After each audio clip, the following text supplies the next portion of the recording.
கட்டளை நீங்கள் நான் செய்ய வேண்டும். ஆமாவே இல்லையா? அது அவன் 12:1 வாசி மகன் 1-4 வரைக்கும் வாசிங்க. கர்த்தர் ஆபிரகாமை நோக்கி நீ உன் தேசத்தையும் உன் இனத்தையும் உன் தகப்பன் வீட்டையும் விட்டு புறப்பட்டு நான் உனக்கு காண்பிக்கும் தேசத்துக்கு போ. நான் உன்னை பெரிய ஜாதியாக்கி உன்னை ஆசீர்வதித்து உன் பேரை பெருமைப்படுத்துவேன். நீ ஆசீர்வாதமாய் இருப்பாய். உன்னை ஆசீர்வதிக்கிறவர்களை ஆசீர்வதிப்பேன், உன்னை சபிக்கிறவனை சபிப்பேன். பூமியில் உள்ள வம்சங்கள் எல்லாம் உனக்குள் ஆசீர்வதிக்கப்படும் என்றார். கர்த்தர் ஆபிரகாமுக்கு சொன்னபடியே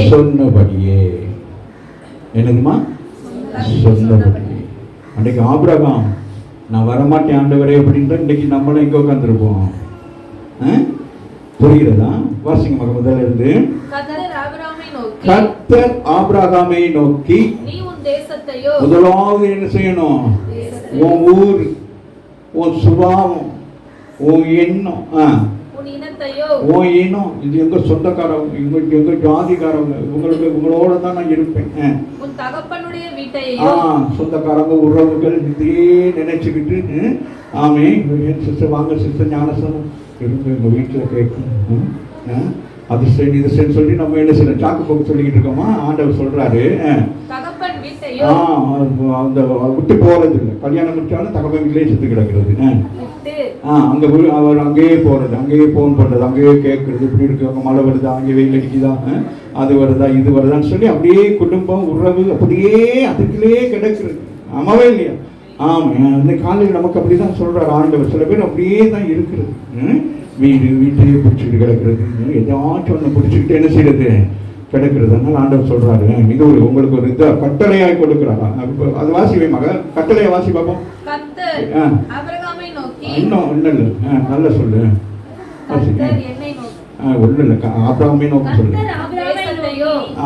தேசத்தையோ உன் இனத்தையோ உன் தகப்பனுடைய வீட்டையோ விட்டு புறப்பட்டு நான் உனக்கு காண்பிக்கும் தேசத்துக்கு போ.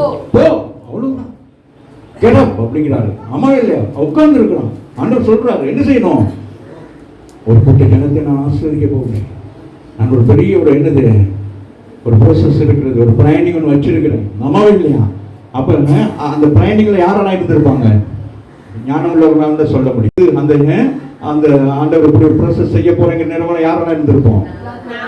கரங்களை தட்டி தேவனே அன்றைக்கு ஆபிரகாம் நான் வரமாட்டேன் ஆண்டவரே, என் குடும்பத்தை விட்டு வரமாட்டேன், என் ஊரை விட்டு வரமாட்டேன், நான் என்னுடைய பழக்க வளங்களை விட்டு வரமாட்டேன், நான் அப்படிதான் இருந்தேன், எங்க ஜாதி இப்படிதான், எங்க ஜனம் இப்படிதான், வாழை எடுத்தா வெட்டாம விட மாட்டேன். ஆமாவா இல்லையா? ஆமா, நாங்க இதையே தான் செஞ்சுக்கிட்டு போவோம். எங்க ஊர்ல நாங்க போட்டு தான் செஞ்சோம், நாங்க வேற எதுவுமே செய்ய மாட்டோம் அப்படின்னு அல்ல. அவன் கீழ்ப்படுகிறான் அல்லாமின்னு சொல்லி இந்த கால வேலையிலே நாமே அதுதான் இன்னைக்கு ஆவிக்குரிய சபையில நம்ம அப்படிதான் இருக்கிறோம். ஜாதி வகையில சில இடங்களில் சபைகள் இருக்கிறது, மொழிகள் எப்படி இருக்கு, அப்படி அல்ல. ஆவிக்குரிய பிள்ளைகள் நாம் எல்லாரும் ஒரே சபையில ஒரே அங்கத்தினராக இருக்கிறோம். அவர் தலையாக இருக்கிறார், நீனும் நானும் சரீரமாக இருக்கிறான் என்று. ஆகவே அவராக கூப்பிட்டோன்னு பாருங்க வசி மகள். கர்த்தர் ஆபிரகாமை நோக்கி நீ உன் தேசத்தையோ உன் இனத்தையோ உன் தகப்பனுடைய வீட்டையோ வான்னு சொல்லலாம்ல. வரமாட்டோம், சாக்குவோம் சொல்லுவோம். ஒருத்தர் கேட்கிற ஆண்டவரே ஊழியத்துக்கு வரேன், அவன் எழுதி விட்டுட்டு வா. எப்படி ஆண்டவரை வர? அப்பா செத்து போனோன்னு அடக்கம் பண்ணிட்டு சொத்தெல்லாம் எழுதி வச்சுட்டு வாரேன், நீ அப்படியே ஓடி போய்விட்டார் ராமின்னு சொல்றேன். எனக்கு அப்படிதான் நம்ம இருக்கிறோம். அவன் வாங்குறதுன்னு ரிட்டைர்மெண்ட் கிடைச்சோன்னா ஒரு பெரிய லோனும் கிடைக்கும், அதை பிடிச்சோன்னா வாரனே நீ ரிட்டைர்மெண்ட் போகிறதுக்கு முன்னாடி நீ அங்கே போயிடுவேன். அம்மாவே இல்லையா? இப்படி அதுதான் ஆண்டவர் பாருங்க எவ்வளோ அழகா சொல்றாரு. என்னென்னலாம் நம்ம மனசுல இருக்க எல்லாம் சொல்றாரு. எத்தனை பேர் சொல்றீங்க இப்போ ஆண்டவர் என் மனசு உள்ளதை பேசிக்கிட்டு இருக்கிறான்னு சொல்லிட்டு? இதனால நம்ம ஆசீர்வதிக்கப்பட முடியாமல் இருக்கிறோம். உறவுகள்னால என்னது ஆஸ்வதிக்கப்பட முடியவில்லை. ஆமாவே இல்லையா? சொந்தங்கள்னால ஆஸ்வதிக்கப்படும் சில காரியங்களை எங்களால் முடிவெடுக்க முடியாமல் இருக்கிறது. ஆமாவே இல்லையா? ஆபிரகாம் முடிவெடுத்தான், தேவனுடைய முடிவை அவனை ஏற்றுக்கொண்டாராம் என்று. இன்றைக்கு வந்திருக்கிற நீங்களும் உங்களுக்கு ஒரு முடிவு எடுத்தால் தான் நீங்கள் ஆசீர்வதிக்கப்பட முடியும். அல்லாது போனா வேற ஒருத்தருடைய இதுல நீங்க என்ன செய்யக்கூடாது, குளிர் காஞ்சிக்கிட்டு இருக்கக்கூடாது. ஆமாவே இல்லையா? நீ முடிவு எடுத்தாதான் நீ ஆசீர்வதிக்கப்படுவ. உன்னை அழைச்சிருக்கிறா, நீ முடிவு எடுக்காம இன்னொருத்தரோட சுகத்துல, இன்னொருத்தரோட சாப்பாட்டுல, இன்னொருத்தரோட வாழ்க்கையில் நீங்க என்ன செய்யக்கூடாது, இடைப்படக்கூடாது. வாசிக்க மகன். கர்த்தர் ஆபிரகாமை நோக்கி, நீ உன் தேசத்தையோ உன் இனத்தையோ உன் தகப்பனுடைய வீட்டையும் விட்டு புறப்பட்டு நான் உனக்கு காண்பிக்கும் தேசத்துக்கு போ. நான் உன்னை பெரிய ஜாதியாக்கி. சொல்லுங்க, நீ போனீங்கன்னா உன்னை பெரிய ஜாதியா மாட்டேன். எல்லாத்தையும் விட்டுட்டு வந்தீங்கன்னா ஆண்டவர் உன்னை பெரிய ஜாதி ஆக்குவார். ஆசீர்வதித்து அவர் ரெண்டாவது சொல்ற, அவனை பெரிய ஜாதி ஆக்கிட்டு பிச்சைக்காரனை வைக்க மாட்டேன், ஆசீர்வதிப்பேன்.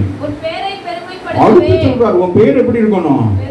உங்க பேரு சொன்னோன்னே எல்லாருக்கும் தெரியணும். ஆமாவே, நீங்க பெரிய பெரிய பணக்காரங்கள பேர்கள் சொன்னோன்னே நம்ம என்ன சொல்றோம்? பேரை சொன்னோன்னே சொல்றோம். உங்களை ஆண்டவர் பேர்களை சொல்லகளே தெரியணும். ஆமா, ஐயோ அது பேர், அது பேரே சொல்லாதீங்க. அந்த பேரை சொன்னாலே நமக்கு விடியாது. அம்மாவே இல்லையா சொன்ன, நம்மளுடைய பேர்கள் சொல்லி சில பேர் அந்த பேரை வைக்காதீங்க. அந்த பேரை வச்சாலே அந்த பிள்ளை ஆசீர்வாதமா இருக்காது. அம்மாவே இல்லையா, நம்ம சில பேருடைய தீமையான காரியத்தினால சில பிள்ளைகளுக்கு அந்த பேரை வைக்கிறப்ப வைக்காதீங்கப்பா, அந்த பேரை வச்சு அந்த பிள்ளை அதே மாதிரி போயிடும். அம்மாவே இல்லையா, சில பேர்கள் சொல்லல சில பேருக்கு பயம் உண்டாகும். அம்மாவே இல்லையா? வாசிங்க.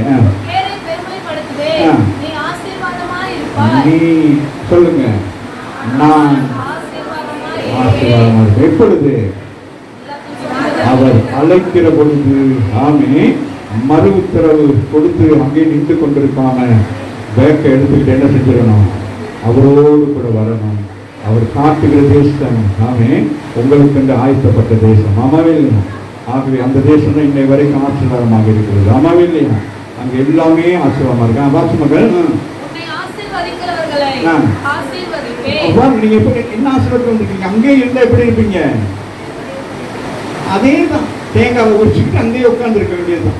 பனமரத்துல ஏறி அது என்னது பதுங்கி இறக்கிட்டு இருக்க வேண்டியது. ஆனா ஆண்டவர் சொல்றாரு, உன்னை நான் அழைச்சிட்டே நீ வந்துட்டீங்கன்னா நீ மற்றவங்களை ஆசீர்வதிக்கிற அளவுக்கு உன்னை ஆசீர்வதிக்க.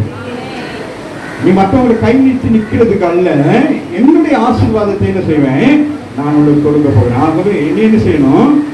உனக்கும் எனக்கு இருக்கிற இந்த உடன்படிக்கை நீ என்ன செய்ய வேண்டும்? நான் உனக்கு ஃபுல் சப்போர்ட் தானே. இப்போ நீங்கள் ஒரு கம்பெனியோ ஒரு ஏதோ ஒன்று செய்ய போறீங்க. அப்போ அந்த போஸ் சொல்றாரு, அந்த உங்களோட கேர் பண்றவர் சொல்றாரு, நான் உனக்கு எல்லாத்தையும் தருவேன் அப்படின்னு. அப்போ நீங்க என்ன செய்யணும்? சரி சொல்லி என்ன செஞ்சிடணும்? ஆயத்தப்படுத்திடணும். அம்மாவே இல்லையா?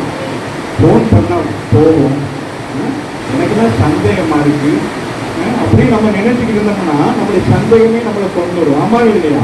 அதனால என்னது, ஒரு மனுஷன் கூப்பிட்டே ஓடுறோம். அம்மாவே இல்லையா? இந்த கால வேளையில தேவன் உங்களை அழைக்கிறார், உங்களை ஆசீர்வதிக்க விரும்புகிறார்.